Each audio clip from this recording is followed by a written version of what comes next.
Recuerdo con claridad aquel día que transformaría mi vida para siempre. No había señales en el cielo, ni trompetas anunciando lo que estaba por venir.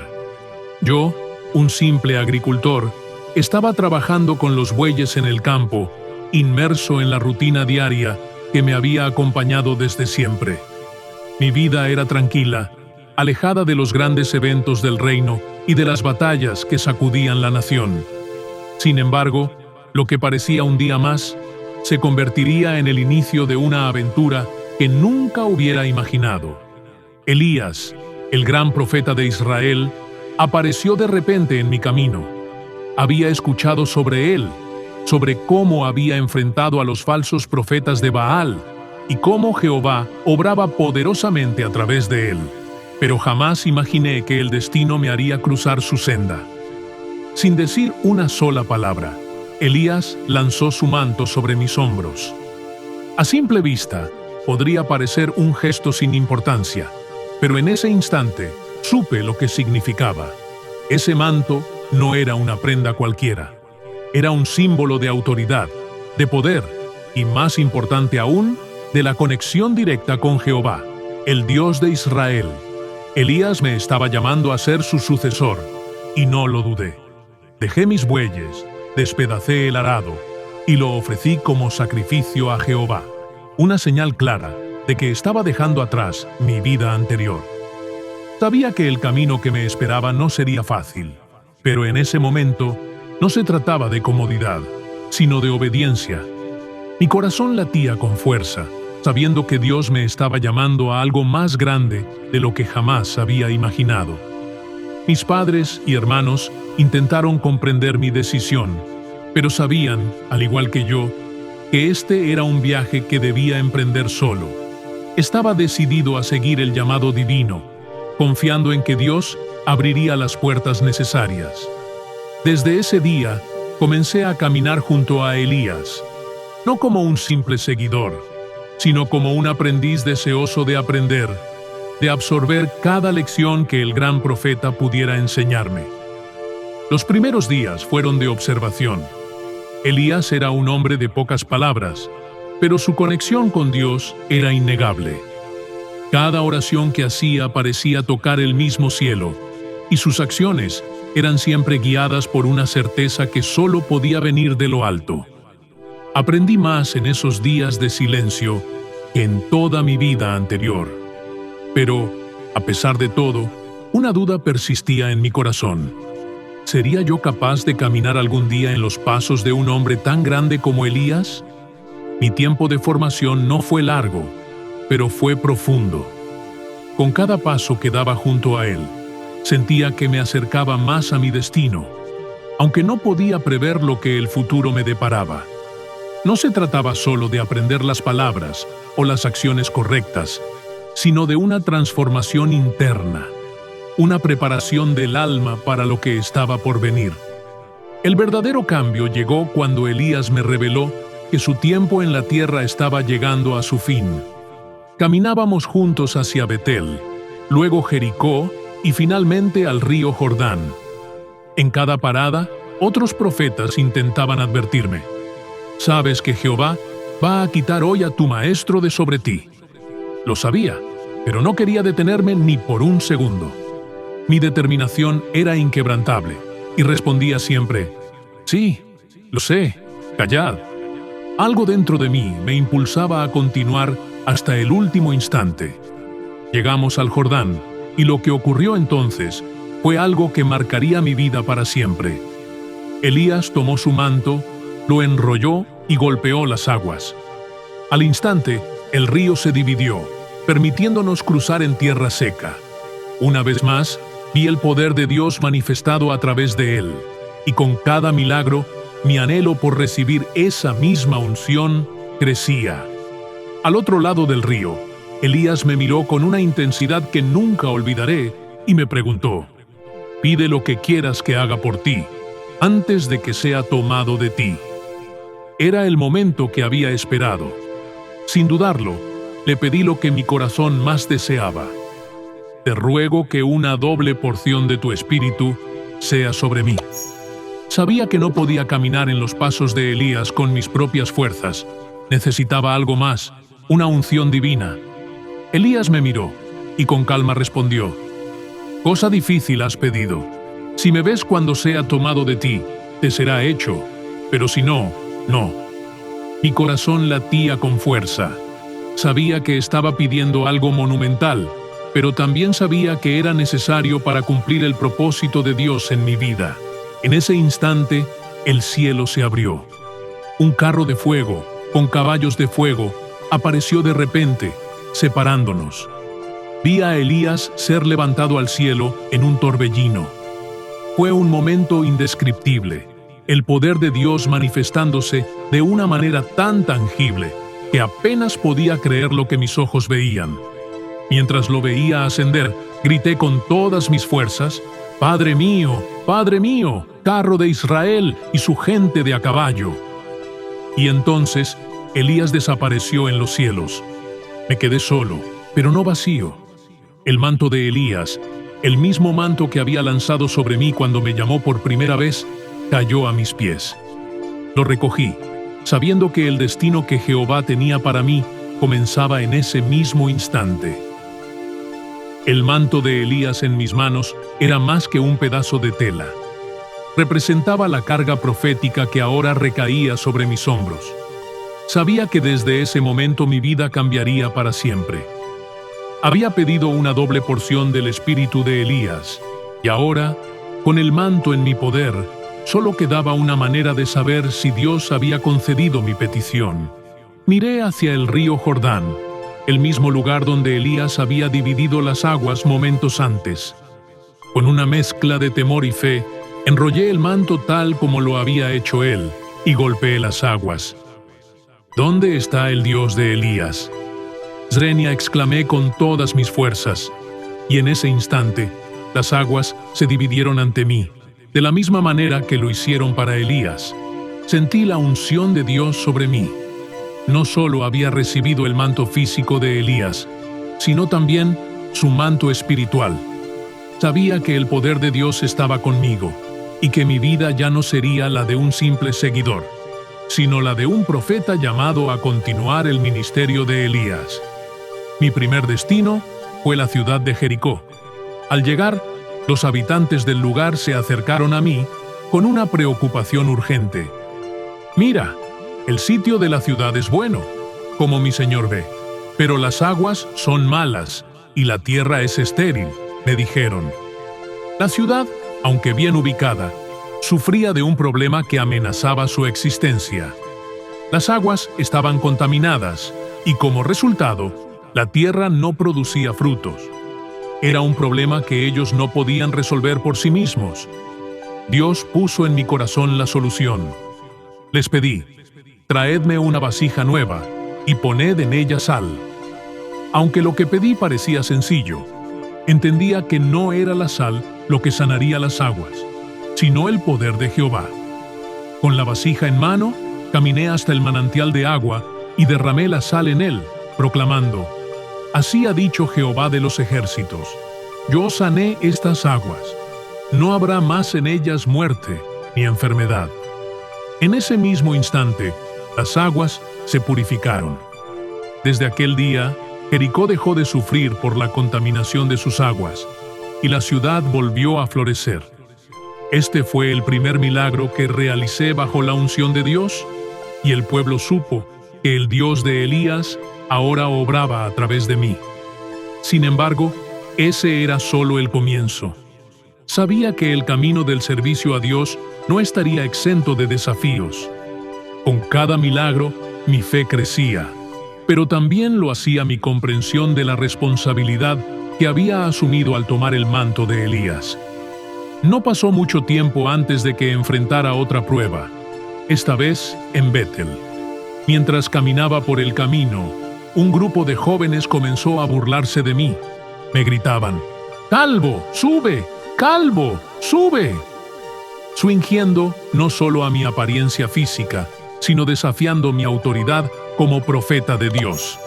Lo que podría parecer una burla insignificante era en realidad un desprecio hacia el Dios que me había llamado. No era la primera vez que los profetas de Jehová eran objeto de burla, pero este acto no podía quedar sin consecuencia. Invocando la justicia de Jehová, clamé al Señor, y de inmediato salieron del bosque 2 osos que atacaron a los jóvenes. Esto fue una clara advertencia de que el desprecio hacia los siervos de Dios no sería tolerado. No se trataba de una venganza personal, sino de una demostración del respeto y reverencia que debían tener hacia lo sagrado. Este acto sirvió para establecer mi autoridad como profeta y para recordar al pueblo que Jehová, el Dios de Israel, no debía ser objeto de burla.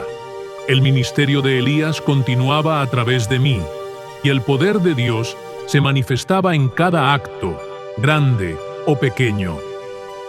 Después de los milagros en Betel y Jericó, el pueblo comenzó a ver con claridad que la mano de Dios obraba a través de mí, tal como lo había hecho con Elías. La autoridad del profeta no era simplemente una función religiosa, sino una responsabilidad divina, y con cada acto, Jehová confirmaba que había transferido su espíritu de poder a mi vida. Una de las lecciones más importantes que aprendí en mi caminar junto a Elías es que el poder de Dios no solo se manifiesta en grandes actos de juicio, sino también en momentos de provisión y misericordia. Mi siguiente encuentro milagroso lo demostraría con una claridad que aún resuena en mi corazón. Un día, una mujer viuda, desesperada, vino a mí buscando ayuda. Su esposo, que había sido uno de los profetas, había muerto, dejándola con una deuda insostenible. Los acreedores, sin misericordia alguna, amenazaban con tomar a sus 2 hijos como esclavos para saldar la deuda. Pude ver en sus ojos el dolor profundo de una madre que estaba a punto de perder lo único que le quedaba en la vida. Con una voz temblorosa, me explicó su situación, y yo, sintiendo la carga de su desesperación, le pregunté: ¿qué puedo hacer por ti? Dime, ¿qué tienes en casa? Ella, con lágrimas en los ojos, respondió: tu sierva no tiene en casa más que una vasija de aceite. Para muchos, esa pequeña cantidad de aceite no representaba nada, pero sabía que en las manos de Dios, incluso lo más insignificante puede ser multiplicado y convertirse en una fuente de bendición. Le di una instrucción que debió sonar extraña para ella: ve y pide prestadas vasijas vacías de todos tus vecinos, y no pocas. Luego entra en tu casa, cierra la puerta detrás de ti y de tus hijos, y comienza a verter el aceite en todas las vasijas. Cuando una esté llena, ponla aparte. La viuda, con una mezcla de fe y esperanza, obedeció. Fue de puerta en puerta pidiendo vasijas vacías, y junto a sus hijos las llevó a su casa. Cerraron la puerta, tal como le había dicho, y comenzó a verter el aceite de su pequeña vasija. Lo que sucedió después fue un milagro. Vasija tras vasija se llenaba hasta el borde. El aceite no dejaba de fluir, y aunque la viuda no entendía cómo aquello era posible, sabía que estaba presenciando el poder de Jehová en su vida. Cuando todas las vasijas estuvieron llenas, la viuda volvió a verme para contarme lo sucedido. Le dije: ve, vende el aceite, paga tu deuda y vive con lo que te sobre. Jehová no solo había resuelto su crisis inmediata, sino que también le había provisto una abundancia que sustentaría su hogar por mucho tiempo. Este milagro fue una lección poderosa para mí y para todos los que lo presenciaron. Jehová no solo es el Dios de las grandes batallas o de los juicios, sino también el Dios que cuida de sus hijos en los momentos más íntimos y desesperados. El aceite que no dejó de fluir era una representación viva de la gracia de Dios, que nunca se agota y que siempre está disponible para aquellos que confían en Él. La historia de la viuda y su aceite me recordó una vez más que incluso en las situaciones más difíciles, Dios siempre tiene un plan. Lo que para nosotros puede parecer pequeño o insignificante, en las manos de Jehová se convierte en una fuente de bendición y provisión. El poder de Dios es innegable, pero también lo es su justicia. La vida del profeta no siempre es fácil, y el camino de aquellos que sirven a Jehová está lleno de pruebas y desafíos. Uno de esos momentos ocurrió durante mi viaje hacia Betel, cuando me enfrenté a una situación que, a los ojos de muchos, pudo parecer insignificante, pero que tenía implicaciones profundas sobre el respeto a lo sagrado. Mientras caminaba por las afueras de la ciudad, un grupo de jóvenes salió a mi encuentro. Comenzaron a burlarse de mí, gritando: «¡Calvo, sube! ¡Calvo, sube!». A primera vista, sus palabras parecían ser solo insultos hacia mi apariencia, pero entendí que el trasfondo de esas burlas iba mucho más allá de lo físico. Aquellos jóvenes no se estaban burlando solo de mí como persona, estaban desafiando mi autoridad como profeta de Jehová. La frase «sube» no era accidental. Estaban haciendo referencia a la ascensión de Elías, como si dijeran que desapareciera de la misma manera que él lo había hecho. Esta burla no era solo una falta de respeto hacia mí, sino un desafío abierto al acto milagroso de Jehová al llevarse a Elías al cielo. Estaban, en esencia, deshonrando el poder de Dios mismo. En ese momento, no vi solo a un grupo de jóvenes imprudentes, sino a una generación que había perdido el temor a Dios, una generación que ya no respetaba lo sagrado. En sus burlas, vi reflejado el corazón endurecido de muchos en Israel, que habían olvidado la reverencia hacia Jehová y sus profetas. Me dolió profundamente ver hasta qué punto el pueblo elegido por Dios había caído en la irreverencia. Sabía que no podía dejar que aquello pasara sin consecuencia, no por mi propia honra, sino por la honra de Jehová. Así que invoqué el nombre del Señor, clamando por justicia. De inmediato, 2 osos salieron del bosque cercano y atacaron a los jóvenes. No fue un acto de venganza personal, sino una señal clara de que el desprecio hacia los siervos de Dios no sería tolerado. El mensaje quedó claro: no se puede burlar impunemente de lo sagrado. La autoridad que Jehová pone en sus siervos es una extensión de su poder y su voluntad.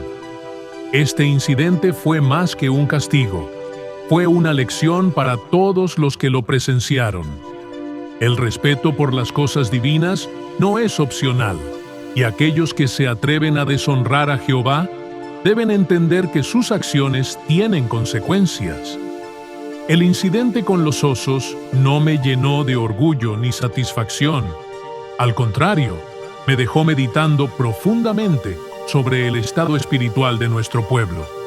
Me hizo reflexionar sobre cuánto necesitaba Israel volver a Jehová, cómo la idolatría y el desprecio por lo sagrado nos estaban alejando cada vez más de Dios.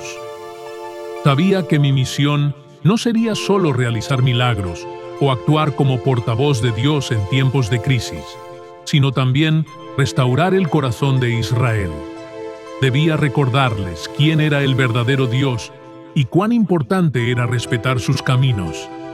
Cada acto de burla, cada gesto de desprecio hacia lo sagrado, era un reflejo de un pueblo que había olvidado su identidad como nación elegida. Este evento fue una advertencia dura, pero necesaria. Jehová no desea castigar, pero tampoco permitirá que su nombre y su obra sean profanados. El respeto hacia lo divino no solo garantiza la bendición, sino que también protege a aquellos que siguen sus caminos de caer en la ruina espiritual. El camino de un profeta no solo está marcado por milagros individuales, sino también por momentos donde el destino de naciones enteras pende de un hilo. Uno de esos momentos críticos llegó cuando Israel, Judá y Edom se unieron para enfrentar al rey de Moab, quien había dejado de pagar el tributo al rey de Israel tras la muerte de Acab. La rebelión de Moab no solo amenazaba la estabilidad del reino, sino que también ponía en peligro la riqueza que provenía de este tributo. Fue entonces cuando fui llamado para intervenir. Los ejércitos de los 3 reyes, liderados por Joram de Israel y Josafat de Judá, se adentraron en el desierto de Edom, listos para enfrentar a Moab. Sin embargo, pronto se encontraron con un obstáculo inesperado. Se quedaron sin agua. No solo los soldados estaban en peligro de morir de sed, sino también los animales que llevaban consigo. La situación era desesperada, y los reyes sabían que necesitaban más que fuerza militar para sobrevivir. Necesitaban una intervención divina. Josafat, el rey de Judá, preguntó si había algún profeta de Jehová al que pudieran consultar. Mi nombre fue mencionado, y los 3 reyes vinieron a buscarme. Cuando llegaron, mi primera reacción fue directa y contundente. Sabía que Joram, el rey de Israel, no era fiel a Dios. Él había seguido los caminos de su padre Acab, llenando a Israel de idolatría y desobediencia. Le dije sin rodeos que debería ir a consultar a los profetas de sus padres. Sin embargo, por respeto a Josafat, un rey que temía a Jehová, decidí interceder. Pedí que trajeran un músico, y mientras la música llenaba el aire, el Espíritu de Jehová descendió sobre mí. Recibí una visión clara de lo que debían hacer, una solución que no tenía nada que ver con la estrategia militar convencional. Les dije: así ha dicho Jehová, haced en este valle muchos estanques, porque Jehová ha dicho así: no veréis viento, ni veréis lluvia, pero este valle será lleno de agua, y beberéis vosotros, vuestras bestias y vuestros ganados. Era una promesa que parecía imposible a los ojos humanos. ¿Cómo podría el agua llenar el valle sin lluvia ni ríos cercanos? Sin embargo, Jehová había hablado, y su palabra era suficiente. Al día siguiente, tal como lo había dicho el Señor, el valle se llenó de agua. Los soldados y los animales bebieron y se fortalecieron para la batalla que vendría. Pero el milagro no terminó ahí. Dios tenía un propósito doble con este acto. Cuando el ejército de Moab se acercó y vio el valle desde la distancia, el agua, al reflejar el sol, parecía sangre. Los moabitas, confundidos y engañados por lo que veían, pensaron que los 3 reyes aliados se habían enfrentado entre sí, y que todo lo que quedaba era un campo de batalla lleno de cadáveres. Creyendo que la victoria ya estaba asegurada, avanzaron sin precaución para saquear el campamento. Cuando llegaron, se encontraron con un ejército preparado y listo para luchar. Jehová había no solo provisto agua milagrosamente, sino que también había confundido a los moabitas, entregándolos en manos de sus enemigos. Israel, Judá y Edom se levantaron con fuerza, destruyendo las ciudades moabitas y sus tierras. Este evento fue una demostración clara de que el poder de Jehová no se limita a las necesidades individuales, sino que también interviene en los asuntos de naciones. Él no solo cuida de su pueblo en momentos de necesidad personal, sino que es el Dios que trae la victoria en la batalla. A través de este milagro, todos vieron que Jehová estaba con nosotros, guiando cada paso y cada decisión. La victoria en la guerra contra Moab nos enseña que Jehová tiene el poder de transformar incluso las situaciones más desesperadas. Te invito a revisar el enlace en la descripción, donde encontrarás más información sobre la Biblia y temas sagrados. Sumérgete en el conocimiento de la palabra de Dios y descubre cómo Él puede intervenir poderosamente en cada aspecto de tu vida. El poder de Jehová no conoce fronteras. Lo que Él hace en Israel resuena más allá de sus límites, alcanzando incluso a aquellos que no son parte del pueblo elegido, pero que buscan su ayuda con fe. Uno de los momentos más emblemáticos en mi ministerio fue la sanación de Naamán, un general del ejército sirio, respetado y valiente, pero que padecía una enfermedad devastadora, la lepra. Aunque exitoso en el campo de batalla, la lepra lo condenaba a una vida de sufrimiento y aislamiento. La conexión con Naamán fue inesperada. Una joven esclava israelita, capturada en una incursión y ahora sirvienta de la esposa de Naamán, le habló de mí. Con fe simple pero poderosa, la joven dijo a su ama: «Si mi señor estuviera con el profeta que está en Samaria, él lo sanaría de su lepra». Movido por la desesperación y la esperanza que nacía de esas palabras, Naamán acudió al rey de Siria. El rey, queriendo ver a su general curado, envió una carta al rey de Israel, pidiéndole que sanara a Naamán. Cuando el rey de Israel leyó la carta, se aterrorizó. Rasgó sus vestiduras en señal de desesperación, exclamando: «¿Acaso soy yo Dios para matar y dar vida, que este hombre me envía a sanarlo de su lepra? Es obvio que busca un pretexto para pelear contra mí». Pero Jehová tenía otros planes.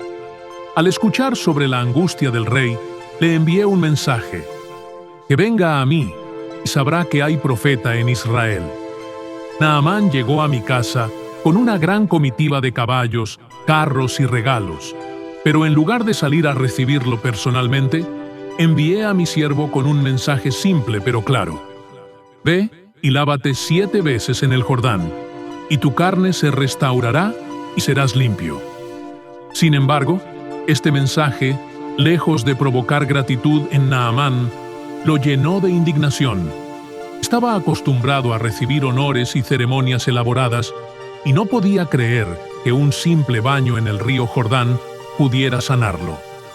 En su orgullo y enojo, exclamó: «Yo pensaba que él saldría, invocaría el nombre de Jehová su Dios, movería su mano sobre el lugar y me sanaría de la lepra.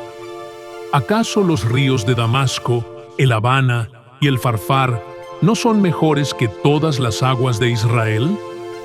¿No podría lavarme en ellos y ser limpio?». Ofendido por la simplicidad de la orden, decidió marcharse. Pero los siervos de Naamán, más sabios en ese momento, se acercaron a él y le dijeron: «Padre mío, si el profeta te hubiera mandado alguna gran cosa, ¿no lo habrías hecho? ¿Cuánto más cuando te dice: lávate y serás limpio?». Reflexionando sobre estas palabras, Naamán decidió obedecer. Se dirigió al Jordán y, en la humildad del acto más sencillo, sumergió su cuerpo leproso 7 veces en las aguas. Cuando emergió por 7ª vez, su piel estaba completamente restaurada, como la de un niño. Dios no solo había sanado a Naamán físicamente, sino que también lo había transformado espiritualmente, mostrándole que el verdadero poder reside en la obediencia a Él, no en ceremonias o riquezas. Conmovido por el milagro, Naamán regresó a mí, esta vez con un corazón lleno de gratitud y fe en el único Dios verdadero. Se postró ante mí y dijo: «Ahora conozco que no hay Dios en toda la tierra, sino en Israel». Quiso ofrecerme grandes regalos en señal de agradecimiento, pero me negué a aceptar cualquier cosa. El milagro no era obra mía, sino de Jehová, y sabía que no debía aceptar recompensas por algo que solo Dios podía dar. Sin embargo, no todos en mi casa compartían mi desinterés por las riquezas. Mi siervo Giezi, cegado por la codicia, decidió actuar en secreto. Corrió tras Naamán y, mintiendo, le dijo que yo había cambiado de opinión y que necesitaba algunos de los regalos que él había ofrecido. Naamán, sin sospechar la traición, le dio lo que pedía. Pero cuando Giezi regresó, Jehová me reveló lo que había hecho. Lo confronté y su pecado no solo lo avergonzó, sino que le costó caro. La lepra que había sido retirada de Naamán cayó sobre él y sobre su descendencia para siempre.